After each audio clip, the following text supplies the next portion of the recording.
రాజధాని అమరావతిలో గ్రామ కంఠాల్లో 29 గ్రామాల్లో 904 కోట్లతో మౌలిక సదుపాయాలు కల్పించనుంది ఏపీ సర్కార్. వీటిని అభివృద్ధి చేసి రాజధాని ప్రాంతానికి అనుసంధానించనున్నారు. సీఎం చంద్రబాబు అధ్యక్షన సిఆర్టీఏ అథారిటీ 51వ సమావేశం కీలక నిర్ణయం తీసుకుంది. మంగళగిరి పరిధిలో 78 ఎకరాల్లో గోల్డ్ క్లస్టర్ ఏర్పాటుకు భూ సమీకరణ చేయబోతున్నారు. రైతులకు భూమి ఇచ్చినప్పుడు వారికి కేటాయించే రిటర్నబుల్ ప్లాట్లలో అసైన్డ్ అనే పదాన్ని కూడా తొలగించాలని నిర్ణయం తీసుకున్నారు.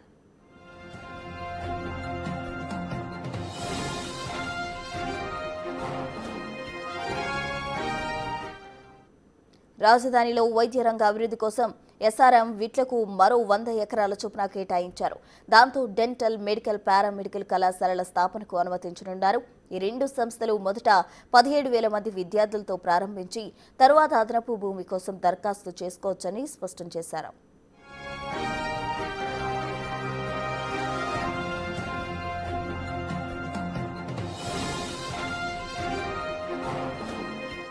రాజధాని పరిధిలోని 217 చదరపు కిలోమీటర్లలో ఉన్న గ్రామాల్లో మౌలిక వసతుల కోసం భారీ నిధులు ఖర్చు చేస్తున్నారు. 64.35 కోట్లతో తాగునీటి సౌకర్యం, 339.04 కోట్లతో రహదారుల నిర్మాణం చేపట్టబోతున్నారు. 110.72 కోట్లతో మురుగునీటి శుద్ధ, 12.25 కోట్లతో వీధి దీపాలు ఏర్పాటు చేయబోతున్నారు. ఇక ప్రాజెక్టుల నిర్వహణలో కలిపి మొత్తం 904 కోట్లు ఖర్చు కాబోతున్నాయి. రాజధానిలో వాడిన నీటిని శుద్ధి చేసి ప్లాంట్ల ఏర్పాటుకు 787.59 కోట్లతో 2 ప్యాకేజీల్లో టెండర్లు నిర్వహించనున్నారు.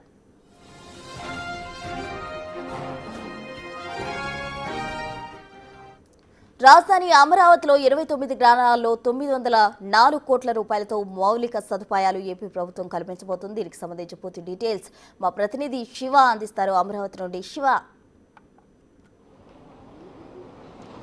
మొత్తం మీద చూసుకుంటే అమరావతి రాజధాని ప్రాంతంపై ఏపీ ప్రభుత్వం సీరియస్గా ఫోకస్ పెట్టింది. సో దానిలో భాగంగానే రాజధానిలో ఏదైతే 29 గ్రామాలు 2016లో ఆంధ్రప్రదేశ్ రాజధానిగా అమరావతి ప్రాంతాన్ని కేటాయిస్తూ తాడేపల్లి, మంగళగిరి, తుళ్లూరు ఈ 3 మండలాలకు సంబంధించి 29 గ్రామాలను ఏపీ ప్రభుత్వం ఎంపిక చేసింది.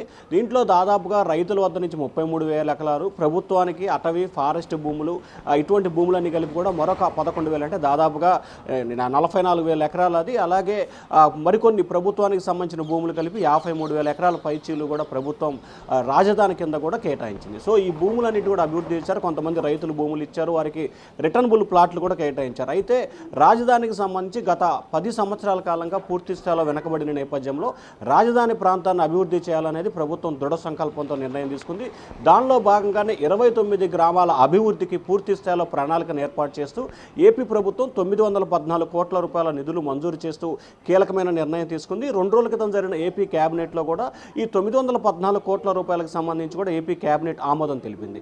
తాగునీటికి, డ్రైనేజీకి, అలాగే రోడ్లకి అభివృద్ధికి సంబంధించిన కూడా వీటిని నిధులు కేటాయించాలని చెప్పి ప్రభుత్వం నిర్ణయం తీసుకుంది. దానికి సంబంధించిన టెండర్ల ప్రక్రియను ఇవాళ రేపట్లో కూడా సిఆర్డీ అధికారులు పిలవబోతున్నారు. అంటే 29 గ్రామాలకు సంబంధించి 904 కోట్ల రూపాయల నిధులను కేటాయించిన కీలకమైన నిర్ణయం తీసుకుంది. ఎందుకంటే వాస్తవానికి రైతులకి ప్లాట్లకు సంబంధించి కానీ, కౌలు విషయంలో కానీ దీంట్లో తీవ్ర స్థాయిలో జాప్యం గత 9 సంవత్సరాల కాలంగా జరిగింది. కానీ ఏపీ ప్రభుత్వం ఒకవైపు కొత్తగా ఏర్పడిన కూటమి ప్రభుత్వం ఒకవైపు కౌలు ధరలు చెల్లిస్తూ మరొక వైపు రైతులకు రిటర్నబుల్ ప్లాట్లు కేటాయింపు చేస్తూ సైమల్టేనియస్గా 29 గ్రామాల అభివృద్ధి చేయాలనేది ప్రభుత్వం నిర్ణయం తీసుకుంది. దానిలో భాగంగానే ఈ 904 కోట్ల రూపాయల నిధులని విడుదల చేసింది. దానికి సంబంధించిన టెండర్ల ప్రక్రియ పూర్తయితే రానున్న డిసెంబర్ 31 నాటికి కూడా రాజధాని ప్రాంతంలో 29 గ్రామాలు ఈ 904 కోట్ల రూపాయల నిధులను కేటాయించి అభివృద్ధి చేయాలనేది ప్రభుత్వం సంకల్పంగా పెట్టుకుంది. ఎందుకంటే వచ్చే సంవత్సరం జనవరి నుంచి ఉగాదిలోపు రాజధాని ప్రాంతంలో ఉన్న ఎమ్మెల్యే, ఎమ్మెల్సీ, జడ్జి క్వార్టర్లు, ఐఏఎస్, ఐపీఎస్ క్వార్టర్ ఇవన్నీ కూడా పూర్తి చేసి వారందరికీ అందజేయాలని చెప్పి ప్రభుత్వం నిర్ణయం తీసుకున్న నేపథ్యంలో ఆయా గ్రామాల పరిధులు ఇవన్నీ కూడా ఉన్నాయి కాబట్టి ఎక్కడా మౌలిక వసతులకు సంబంధించి, మౌలిక సదుపాయాలకు సంబంధించి ఇబ్బందులు లేకుండా ఉండాలనేది ప్రభుత్వం నిర్ణయం తీసుకుంది. దానిలో భాగంగానే 29 గ్రామాల అభివృద్ధిపై పూర్తి స్థాయిలో ప్రణాళికను ఏర్పాటు చేసుకుంది ఏపీ ప్రభుత్వం ప్రస్తుతం.